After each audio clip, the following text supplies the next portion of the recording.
have a question for you. How to unleash our greatness? It is a great question. So how can we help people to do that? I think that the people that are discovering how to unleash their greatness are people who have the mental resiliency and the courage to face failure, that you will fail your way to greatness. That most people allow their fear of failure, 80%, allow their fear of failure to outweigh their desire to succeed. Well, here's the deal.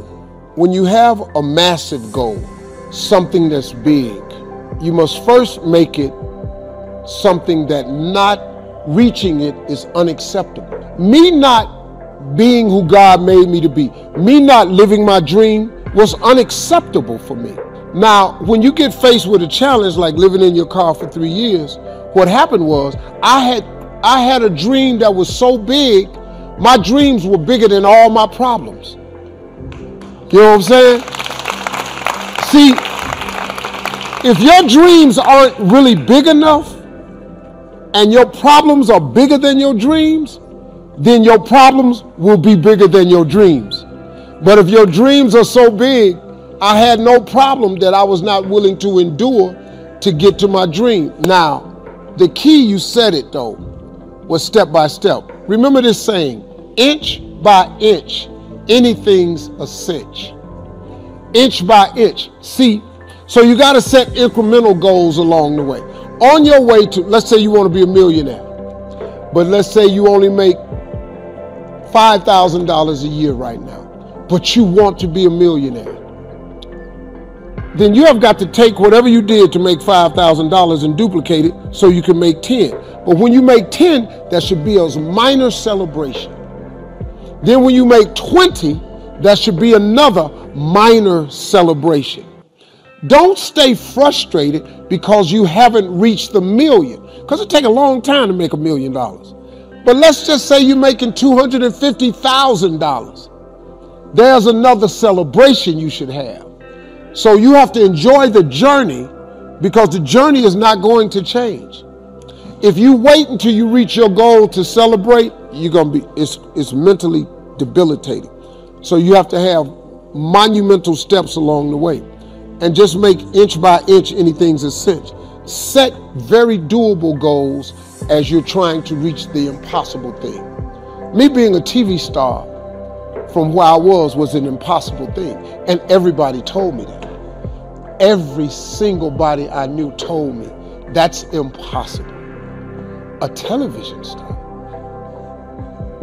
You go work with your father and your brothers for construction. So when I was in high school, I worked construction with my father. I hated it. I was going to I'm digging holes and carrying buckets of tar. I don't want to do this shit. It's good money right here. I kept looking on TV, man. You know, first time I saw a black person on TV in the United States. When he came on TV, all the black people went inside to watch this black man on TV, because no black man had ever been on TV in America and spoke, ever. When you're willing to fail again and again and again, when you make up your mind to become unstoppable, when you make up your mind to become a no matter what person, then that will then give birth to a part of yourself that you don't know right now. And maintaining a spirit of optimism and challenging yourself and learning from your mistakes. Understand that the setback is a setup for a comeback. You have comeback power. As a friend of mine named Willie Jolly would say, that the things that you experience when you win. I used to be a state legislator in Columbus, Ohio. When I won a debate and got legislation passed, I won because of what I knew.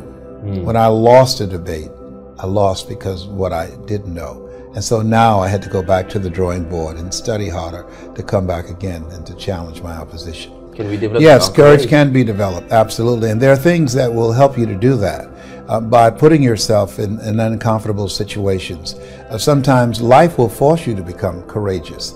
And so it's there that most of us don't develop our courage muscle. Case in point, that I've had the challenge, and I'm watching my languaging, of dealing with the fear of claustrophobia, of being closed in.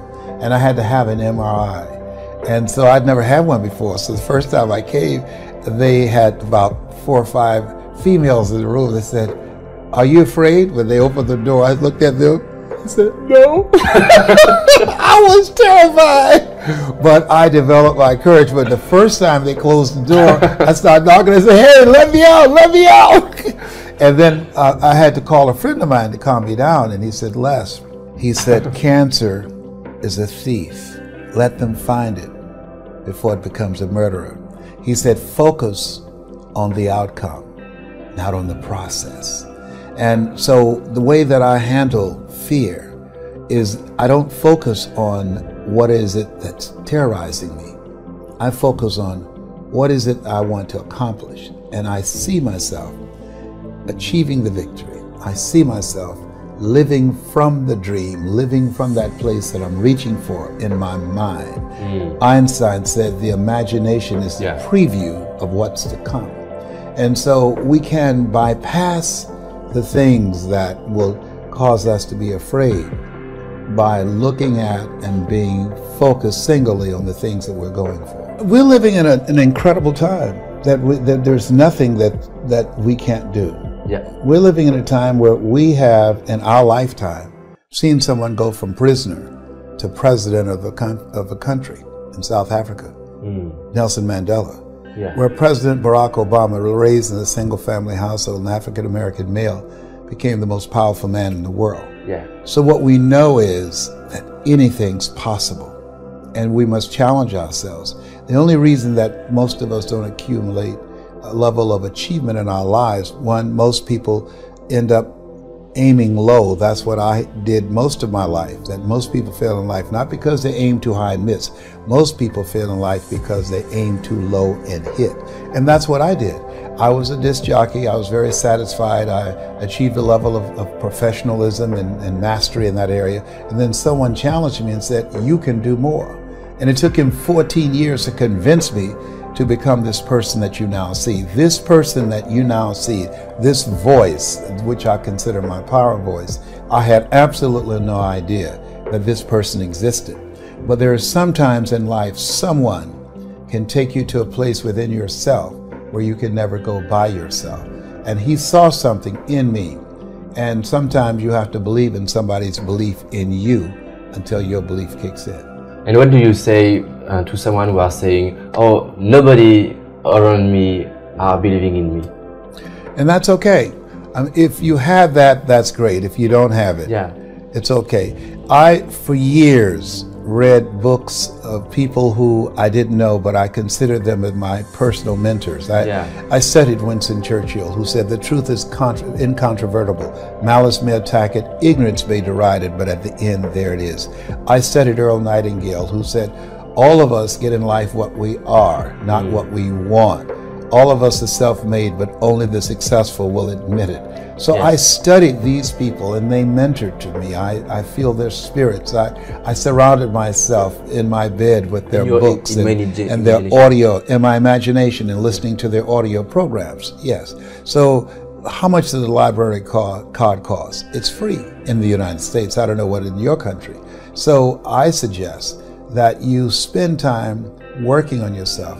Study the high achievers. I did that to find out how did they get there. I studied the life of Frederick Douglass, who said we won't get everything that we fight for, but everything we get, it will be a fight. And so as you study these people and imagine yourself in their position, and in your mind's eye say to yourself, as I did, if they can do it, I can do it. They put their pants on one leg at a time. They breathe air just as I do. And so I believe that what you focus on the longest becomes the strongest. What we think about, we bring about. When you train your mind to serve you by reading a minimum of 20 to 60 pages a day, listening to audio programs, writing goals down, reading them 3 times a day, you're literally creating a new mental blueprint and imagining and seeing yourself already living from the goal. You begin to do some things that most people look at and see as magical. Yeah, great. And do you advise to read a lot of biography? Yes, I love to read the biographies of people because I wanted to know what is it that helped to develop their thinking, their character, their philosophy, their whole approach to life. What are the things they went through? What are the things that challenged them? What are some of the things that I can learn and glean from their life that will help me to get to that next level? It's very informative to look at the whole person as opposed to a slice of their lives.